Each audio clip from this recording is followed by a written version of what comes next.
नमस्कार, मैं doctor Gaurav Gupta, associate professor, department of general medicine, AIIMS Jammu. आज हम एक पैनल डिस्कशन कर रहे हैं जो कि एक्यूट वायरल हेपेटाइटिस पे है, जो आजकल बड़ा ही कॉमन हो गया है। तो हमारे साथ डिफरेंट डिपार्टमेंट से कंसल्टेंट्स हैं, गैस्ट्रो डिपार्टमेंट से, मेडिसिन डिपार्टमेंट से और माइक्रोबायोलॉजी डिपार्टमेंट से। तो मेरा पहला क्वेश्चन है डॉक्टर ताहिर से, जो हमारे गैस्ट्रो डिपार्टमेंट में गैस्ट्रोएंटरोलॉजी डिपार्टमेंट में असिस्टेंट प्रोफेसर हैं।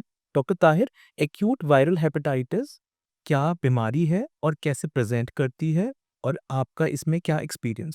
Thank you doctor Gaurav invitation के लिए। सबसे पहले तो सभी सुनने वालों को मेरा प्यार बदा आदाब। तो जैसे आपने पूछा कि एक्यूट वायरल हेपेटाइटिस क्या है और इनमें क्या कैसे हम आगे बढ़ने हैं और कैसे बीमार प्रेज़ेंट करता है। तो सबसे पहले मैं ये बताना चाहता हूँ कि हेपेटाइटिस जो अब हम बोलते हैं तो उसका मकसद और उसका कहने का मतलब क्या था? मोटा-मोटा अगर देखें दर्शकों के लिए वो होता है लिवर की सूजन और लिवर में इन्फेक्शन या इन्फ्लेमेशन होना। फिर इसके बहुत सारे वजूहात होते हैं। या तो ये इन्फेक्शन की वजह से हो सकता है या कभी नॉन इन्फेक्टिव कॉजेज़ भी होते हैं वायरल हेपेटाइटिस के। तो इन्फेक्टिव कॉजेज़ में अगर हम जाएँ तो इसमें फर्दर अगर हम देखें तो इसमें वायरसेस से भी इन्फेक्शन हो सकता है, बैक्टीरिया से भी हो सकता है और भी दूसरे जरासीम से हो सकता है। लेकिन अगर हम पर्टिकुलरली वायरल हेपेटाइटिस की बात करें तो हमारे पास इसमें हेपेटोट्रोपिक वायरसेस होते हैं और नॉन हेपेटोट्रोपिक वायरसेस होते हैं। मतलब वो वायरसेस जो लिवर के इन्फेक्शन पर्टिकुलरली कराते हैं और वो वायरसेस जो पूरी बॉडी का इन्फेक्शन कराते हैं जिसमें लिवर भी इन्वॉल्व होता है। आज हम बात करेंगे हेपेटोट्रोपिक वायरसेस जो एक्यूट इलनेसेस कराते हैं। 5 सी वायरसेस ऐसे हैं जिनमें hepatitis A, B, C, D और ई के नाम से जानी जाते हैं। इनमें से लगभग सारे एक्यूट वायरल हेपेटाइटिस कराते हैं। लेकिन इनमें से जो पर्टिकुलरली जो मेन इम्पोर्टेंट जो आज हम डिस्कस करेंगे वो हेपेटाइटिस ए और हेपेटाइटिस ई के रिलेटेड डिस्कस करेंगे। Thank you doctor Tahir. Next हमारे साथ हैं doctor Ritu. Doctor Ritu assistant professor हैं डिपार्टमेंट ऑफ मेडिसिन में। डॉक्टर रितु, ये एक्यूट वायरल हेपेटाइटिस के रिस्क फैक्टर्स क्या होते हैं? आप हमारे दर्शकों को बताएं प्लीज। थैंक यू डॉक्टर गौरव। जैसा कि आप सब जानते हैं अभी बारिश के बाद बहुत ही पोस्ट फ्लड काफ़ी डिजीज़ेज़ हुए उसमें से acute viral hepatitis is the most common. ये हेपेटाइटिस जैसे डॉक्टर ताहिर ने बताया कि 5 टाइप के वायरसेस होते हैं। इसमें से हेपेटाइटिस ए और E most commonly acute viral hepatitis cause करते हैं। और रिस्क फैक्टर्स है जैसे contaminated food, poor sanitation, poor hygiene, ये हेपेटाइटिस ए और ई के रिस्क फैक्टर्स हैं। कई बार एक्यूट हेपेटाइटिस बी भी प्रेज़ेंट करता है और हेपेटाइटिस बी के रिस्क फैक्टर्स हैं जैसे ब्लड ट्रांसफ्यूजन से, सेक्सुअल कॉन्टैक्ट से। सो ये सब हेल्थ केयर वर्कर्स में ये इसके रिस्क फैक्टर्स हैं। Thank you doctor Ritu. Next हमारे साथ डॉक्टर राजेंद्र हैं, जो कि असिस्टेंट प्रोफेसर हैं डिपार्टमेंट ऑफ माइक्रोबायोलॉजी में। तो डॉक्टर राजेंद्र, आप माइक्रोबायोलॉजी डिपार्टमेंट से हैं, तो ये जो वायरस है ये कैसे ट्रांसमिट होता है, ये आप बताइए please. Thank you sir. Sir firstly हम अभी जो बात कर रहे हैं hepatitis A, B, C, D और E. There are 5 types of major viruses that cause hepatitis. इसमें से ए और ई जो है these are spread by feco oral route. जैसे कि किसी ने अगर कंटामिनेटेड रॉ वेजिटेबल्स लिया है या under cooked meat products et cetera et cetera. बाकी जो बी, सी और डी है these are majorly by blood and body fluids और सेक्सुअल कॉन्टैक्ट। सो जो आज का जो हमारा मेन एक्यूट वायरल हेपेटाइटिस जो हम बात कर रहे हैं that is because of hepatitis A virus and hepatitis E virus. both these viruses are transmitted through fecal-oral route। And जो fecal-oral route का भी जो मेजर सोर्स ऑफ इंजेक्शन है that is through undercooked raw vegetables और undercooked oysters या कोई sea foods वगैरह सब। और एक और क्वेश्चन है, जो अभी फ्लड्स आए हैं, तो ये कितना रिस्क बढ़ा देते हैं इस वायरस का ट्रांसमिशन में? जी सर, जैसे कि फ्लड्स में what usually happens is there is lack of sanitation everywhere. So जब सैनिटेशन और प्रॉपर क्लीनिंग वगैरह जब नहीं होता है ना sir, there is a high risk of these viruses being spread because of contaminated food along with contaminated water also. ओहो! तो आपके हिसाब से खाने को अच्छे से पकाना चाहिए, जिससे ये वायरस के फैलने के चांसेस खत्म हो जाएँगे। जी सर, ठीक है। Thank you doctor Rajendra. Next फिर डॉक्टर रितु आप ये बताइए कि आपके पास ये पेशेंट कैसे प्रेज़ेंट करते हैं और इमरजेंसी में कैसे आते हैं? फिर आप कैसे इसको इवैल्यूएट करते हैं आगे और फिर कैसे इन पेशेंट्स का इलाज करते हैं? थैंक यू डॉक्टर गौरव। अब जैसा कि मैंने बताया कि पोस्ट ब्लड काफ़ी पेशेंट्स हमारे पास एक्यूट वायरल हेपेटाइटिस के आए, तो मोस्टली इसका एक प्रोडर्मल फेस होता है और एक इक्ट्रिक फेस होता है। सो प्रोडर्मल फेस 3 टू 5 डेज़ उसमें नॉन स्पेसिफिक सिम्पटम्स होते हैं पेशेंट को, जैसे abdominal discomfort, usually right upper abdominal discomfort, because उस टाइम पे लिवर का इन्फ्लेमेशन स्टार्ट हुआ होता है, लिवर की सूजन स्टार्ट हुई होती है। Then generalised weakness, tiredness, fever, तो ये प्रोडर्मल फेस में होते हैं।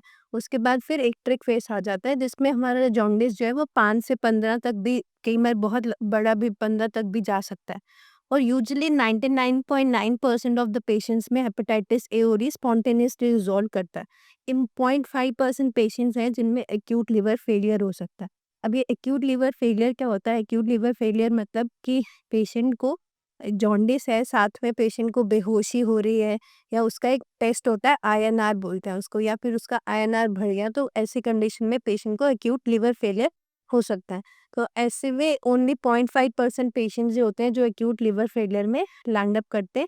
यूजुअली प्रोडर्मल फेस होता है और स्पॉन्टेनियसली रिजॉल्व कर जाते हैं, mostly acute viral hepatitis A और ई के पेशेंट्स। तो आपके जो ज़्यादातर पेशेंट्स हैं वो स्पॉन्टेनियसली रिज़ॉल्व कर जाएँगे, 99% पेशेंट्स अपने आप ही ठीक हो जाएँगे, बट डॉक्टर के पास आना ज़रूरी है। तो जब नेक्स्ट क्वेश्चन डॉक्टर राजेंद्र से हम पूछते हैं कि आपके पास सैंपल्स किस-किस चीज़ों के भेजें हम कि जिससे कि ये इवैल्यूएशन ईज़ी हो जाए और हमें पता लग जाए कि ये क्या बीमारी है? सर, जो सैंपल्स है, firstly I will speak about all the viruses. All viruses में usually it is the blood sample, जो खून है, we would take that for testing either antigen और एंटीबॉडी। इन दोनों के अलावा we can also test for the liver function test, जिसमें हम देखते हैं लिवर एंजाइम्स को, because these are all hepatitis causing viruses. So हमारा लिवर एंजाइम्स भी जो है वो एलिवेट होता है। अब बात करते हैं ए और ई, जो आज का जो हमारा मेन टॉपिक है सर।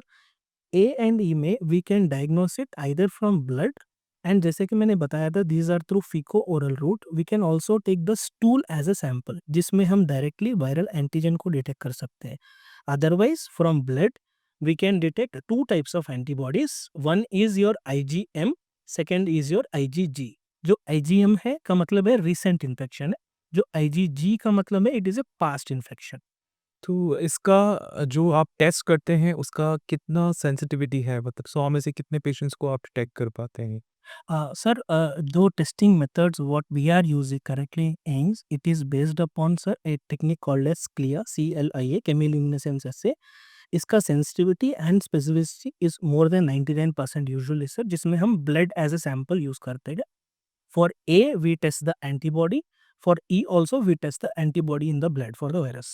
तो हमारे एम्स जम्मू में फैसिलिटी सारी है जिससे कि हम ये हेपेटाइटिस ए और ई दोनों का टेस्ट करके हम पता लगा सकते हैं कि ये वायरल हेपेटाइटिस का कॉज ए या ई है।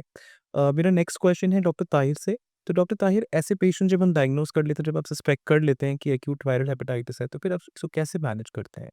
इसमें जो मैनेजमेंट पार्ट रहता है वो लार्जली सपोर्टिव रहता है। अब सपोर्टिव का मतलब क्या है, और कुछ मिथ्स भी इसके साथ एसोसिएटेड है जो मैं यहाँ पे कहना चाहता हूँ। हमारे पास बहुत मरीज़ आते हैं जो ये कहते हैं कि गन्ने के जूस से ठीक हो जाएगा। कुछ हमारे पास मरीज़ आते हैं, वो उनकी ये मिथ है कि हल्दी नहीं डालनी है, जब पीलिया हो जाएगा एक्यूट वायरल हेपेटाइटिस से। कुछ उबला हुआ खाना दे देते हैं। तो सबसे पहले मैं ये बताना चाहता हूँ कि ये सारी मिथ्स है, इनका कोई एविडेंस नहीं है। बल्कि उल्टा होना चाहिए। जब वायरल हेपेटाइटिस हो एक मरीज़ को, उसको ज़्यादा खाने की आवश्यकता होती है, उसको ज़्यादा खाने की ज़रूरत होती है। दूसरी बात आती है कि कब, जैसे डॉक्टर रितु ने बताया 90 to 95% of patients self resolve करते हैं।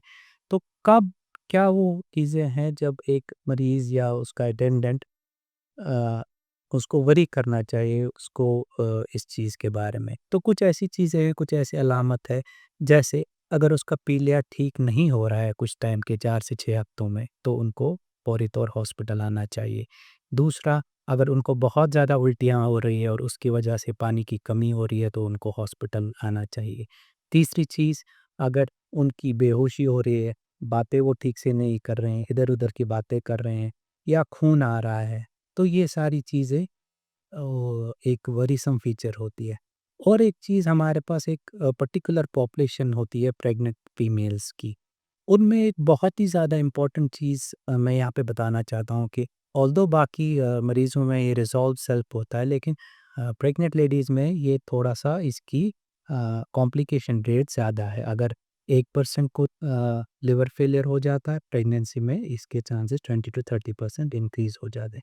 या ऐसे मरीज़ जिनको ऑलरेडी कोई और दिक्कतें हैं, जैसे हार्ट की दिक्कत है, कोई किडनी का मरीज़ है, डायलिसिस पे है, या ऑलरेडी जिसको कोई लिवर की डिजीज़ अल्कोहल की वजह से या किसी और की वजह से है, तो उन पॉपुलेशन ग्रुप्स को, उन मरीज़ों को फौरी तौर और जल्दी हॉस्पिटल आना चाहिए।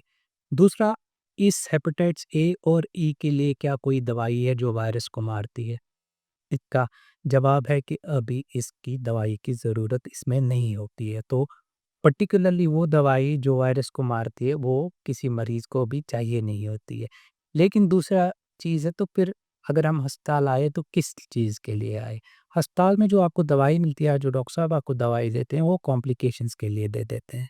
फॉर एग्ज़ाम्पल किसी को ज़्यादा वॉमिटिंग है, खा नहीं पा रहा है, तो उसको उल्टी की दवाई दे देते हैं। तो ट्रीटमेंट लार्जली सपोर्टिव रहता है इस चीज़ में।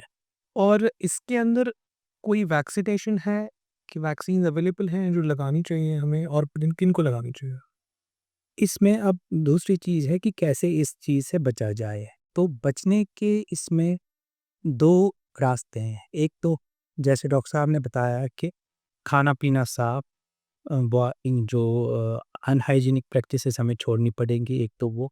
दूसरी चीज़ होती है वैक्सीनेशन। तो वैक्सीनेशन में क्या है, वैक्सीनेशन में हेपेटाइटिस ए के लिए भी वैक्सीन है, ई के लिए भी है, लेकिन ई की वैक्सीन अभी अंडर ट्रायल्स है, इंडिया में अभी अवेलेबल नहीं है। बट ए की जो वैक्सीन है, वो आप जब बच्चा पैदा हो अपने पीडियाट्रिक्स से, अपने बच्चों के डॉक्टर साहब से कंसल्ट करके वो लगा सकते हैं, और उसमें फिर उनको हेपेटाइटिस ए आगे चल के नहीं होगा। ई का 1-2 साल में उम्मीद है कि इंडिया में वैक्सीन अवेलेबल हो जाए, चाइना में ऑलरेडी अवेलेबल वैक्सीन है, उसकी ट्रायल्स हो रही है। तो ये एक दूसरी चीज़ होगी जिससे हम दोनों ए और ई से बच सकते हैं। लेकिन तब तक ए के लिए वैक्सीन और अनहाइजीनिक प्रैक्टिसेस को छोड़ना बहुत ज़रूरी है इस चीज़ को बचने के लिए। तो थैंक यू हमारे सारे फैकल्टी मेंबर्स जो आप यहाँ पे आए और हमें आपने हाईलाइट किया एक्यूट वायरल हेपेटाइटिस के लिए। तो मैं मेरे दर्शकों को ये बताना चाहता हूँ कि आपको घबराने की ज़रूरत नहीं है एक्यूट वायरल हेपेटाइटिस से। ये आम बीमारियों की जैसे ही है, बट इसको आपको अपने क्लिनिशियंस के पास आके डिस्कस करना पड़ेगा। जब आपको फ़ीवर लगे, आपको भूख ना लगे, आपको जॉन्डिस, आपको पीलिया लगे, आपको पेट पे दर्द हो, तो आप आइए। और ऐसी हिस्ट्री हो, ट्रैवल हिस्ट्री जहाँ आप बाहर से खाना खाया हो, तो ये कुछ रिस्क फैक्टर्स होते हैं और प्रेग्नेंट फीमेल्स। तो आप आ सकते हैं और आप अपने आप को जाँच करा सकते हैं और इवैल्यूएट करा सकते हैं और घबराने की कोई बात। Thank you.